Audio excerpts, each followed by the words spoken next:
Di ba? Tama, mali. Tama? Oo. si, si, Hoy, Nets, wag ka nang magpanggap. Alam ko ha, Martinico ka. Oh. Ito na. Ay, nako. Oh. Ang nagpakilala bilang dati umanong bagma ni VP Sara. Sa kanyang sinumpaang salaysay, sinabi ni Madriaga na suportado umano ng mga pugo at drug lords ang political campaign ng bise. Kita Kasalukuyan nyo? nakakulong si Madriaga sa Camp Bagong Diwa dahil Di ba? Oh, sabi nga ni Leonora, hindi Leonora Brown eh. Pati hita, oo. Pumapalakpak, di ba? O, tingnan nyo. Ayan o, yung mga litrato. Paano ipagtatanggol ng mga DDS ito? Ito na nga ho yung mga litrato na nagpapatotoo na talagang konektado si Manong Ramil kay Sara Duterte nyo. Di ba? Ayun o. Isip. Uy, isip. I-debunk daw. Alam nyo, sa totoo lang, kapag nagsalita si Pangulo, nasabihin niya lang na, mali yan si Toby, hindi totoo na nagkita-kita kami. Hindi totoo na sinabi ko kay Martin Saldico na ilang bahay ang gusto mo, ilang sasakyan ang gusto mo, ilang helicopter ang gusto mo, gaano karaming pera ang gusto nyo. Pag sinabi ni Pangulo na hindi totoo yun, tapos na boxing oh. Taas ang kamay. Nasa katwiran ba tayo o nasa kasinungalingan? Sige nga, sipin nyo sa mga Martinico, uulitin ko lang. Ipapaliwanag kong maigi dahan-dahan. Kinang ina nyo. Sorry. Ito. Si Toby Chanko, ulitin ko. Si Toby, siya lang kumukuha ng mga sinasabi ko. Hindi ko kinokopya yung sinasabi niya, ha? Kung meron mang naunang bumanat kay Martin, ako yun, hindi si Toby. Ha? Hindi. Okay, eto na. Mga kababayan ko, pakinggan nyo maigi. Sabi ni Toby, kaharap si Pangulo, sinama siya ni Pangulo para sermonan si Martin at si Saldico. Kayo, yung idol nyo, mga Martinico. Sinabon ni Pangulo. Ano sabi ni Pangulo? Ikaw, Martin, ikaw, Saldi, gaanong karaming bahay ang gusto mo sa Forbes Park? Gaano karaming helicopter at eroplano ang gusto mo? Gaano karaming Ferrari ang gusto mo? Gaano karaming pera ang gusto nyong dalawang hayop kayo? Tama ba? Tama? O ngayon, ang tanong. Ni-name drop si Pangulo ni Toby. Nagsalita na ba si Pangulo na itinama na hindi totoo yung sinabi ni Toby Chanko? Pakisagot nga, nagsalita na ba? Mga kababayan, ilang buwan na yan eh. Ilang buwan na ho yan. Ilang buwan na. Di ba? Kita nyo. Tuwan-tuwa kayo kay Martin. Kapatid nga, inahas si Pangulo eh. Mabobo, tatangan nyo talaga. Si Manang Aimee nga, inahas, ipinagpalit dahil sa politika at kwarta yung kapatid niya. Sino si Martin para hindi gawin yan kay Manong Bongbong, aber? Mag-isip nga kayo, tatangan nyo. Ewan ko sa inyo. Oo nga. Di ba? Pero ulitin ko sa inyo. Hindi lahat ng sinasabi ko kay Toby, hindi lahat na sinasabi ni Toby pinaniniwalaan ko. Nililiwanag ko, Hindi lahat ng sinasabi ni Toby ay pinaniniwalaan ko. I love you, Alex Kitty R. I love you too. Tama? Sipin nyo nga maigi. Di ba naman kayo mga unggoy? Kaya nga, Ay, me? Tinrider nga yung kapatid, pinsan pa kaya? Sabi ni Benji Bernardo, mataas daw IQ. Oh, sige na, ikaw na. Oh, ano? May punto ba tayo? May punto ba? Wala. Oh. Unang-una, mahirap ipagtanggol si Martin Romualdez. Kaya kapag pinagtanggol yan, mga kababayan, okay lang naman eh. Di ba? Tumanggap ng token. Okay lang. Bakit? Puta, sa hirap na nga ipagtanggol yan eh. Alam nga naman, hindi tumanggap ng token yung mga nagtatanggol dyan. Normal lang yun. Walang question doon. Di ba? Tama, mali. Sige nga ho.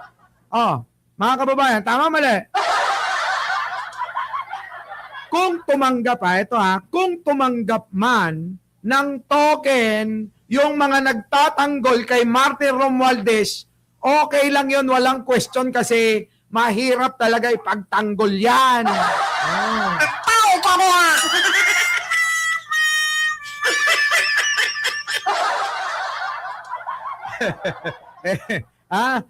Ano? Kinang-ina nyo. Pag ako nag-overheat talaga. Pag ako nag-overheat, kininayo, subukan nyo. Ako ang i-debunk nila kanyo. Ako yung sabihin nilang mali. Ganon, Tingnan. Kapag kami nag-debunk kahit isa. Oh. Diba? Kapag ka may nagdibang kahit isa. Yung sa akin, di ba? Wala. Oh. Di ba? Oh. Wala, hindi kayo obra sa akin. Di ba? Kahit sabi, Boss Mike, bayaran ka ba? Ano ngayon? Ano ngayon? Alam naman na natin ang totoo. Sino nagbabayad? Si Boss Mike. Ako ang nagbabayad. Ayun, inaamin ko. Di ba? May problema kayo. Bakit? Wala ba akong kakayanan at wala ba akong karapatan? Wala ba akong karapatan kung anong gusto kong gawin sa pera ko? Wala ba akong karapatan kung sino yung gusto kong i-treat? Kung sino yung gusto ko na ilang mierda, travel, pakainin sa mga masasarap na restaurant. Di ba? Ano? Wala. Mahihina kayong nilalang. Alay. Dahil sa kasong kidnapping at kamakailan ay may dumadalaw raw sa kanya na tauhan umano ng VP. Dahilan para mapilitan siyang kumanta. Itong impormasyon na siya daw ay aid, ex-aid ni VP Sara ay kasinungalingan po yan. Nako, kasinungalingan.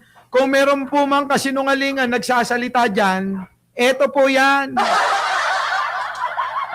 Alam nyo ba na gustong-gusto ko na may mga nagtatanggol dyan kay Martin? Alam nyo po ba yon? Bakit? Kasi gustong-gusto ko talagang pag-usapan si Martin. dahil sa inyo dyan yung mga nagtatanggol sa kanya, tuwan-tuwa ako sa inyo. Baka akala nyo. Gustong-gusto ko yan. Di na pag natatopic natin si Martin Romualdez, tuloy.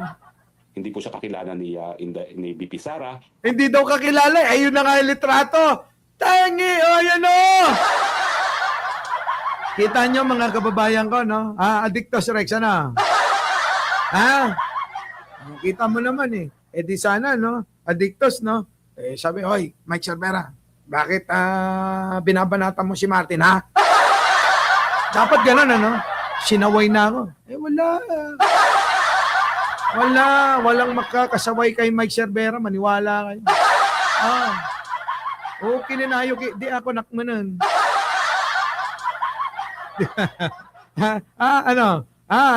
Leonora Brown, Kininadagi, di apay, gapota. Ina na tayo. No, amo tayo pod no. Oo na, madi. Kailangan ko, pagtanggol natin si Pangulo naman, kayo naman. No? Nakakalimutan nyo na si Manong Bongbong natin eh. Di ba? Di ba? Kay nya pilon nyo. Jay Bisaya, na Jay Patay Ilocano. Siyempre, di ba? Nya pilon nyo. Ni Martin, ni Manong Bongbong. Nunot yun, kaya nunot yung, ano ba yun? Nunot yung tampol. Sabi pa lang ngayon ng content creator. sabi rito, tingnan nyo mga balot. Grabe panahon ngayon ng mga content creator, ibibigay karamihan mga NPA. Kita mo, NPA daw. Uy, sa Forbes Park ako nakatira. Hindi ba tingnan nyo mga tanga. Kayo, yung mga taong kanal kayo, nandudong kayo sa mga sulok-sulok ng Embornal nakatira. Sorry, nakatira ko sa Forbes Park. Oo. Ang nakatira ko sa condominium. Sa mamahaling condominium, sorry. Yun, yabang yun. Diba? Yun ang yabang. Ano sinasabi ko? Kayo, saan kayo nakatira? Tignan nyo nga mga itsura nyo. Kung hindi biyak yung nguso, may hydrocephalus ang ulo. Yung isa naman, nakala mo, naubusan ng pagkain na talagang pinakyaw, siniksik sa lalamunan lahat, ano? Ganyan, no? Yung mga vlogger nila. Sabihin nyo mga NPA kami. Oh, sorry. Social ako, social kami. Diba? Hey, sarap banasin na itong mga ito, no? Sabi ni, tuwan-tuwa kayo, na? Napanood ko, Bingador, tuwan-tuwa ka, Boss Mike Caterilla. Di ba? Siyempre. Diretso tayo magtanong.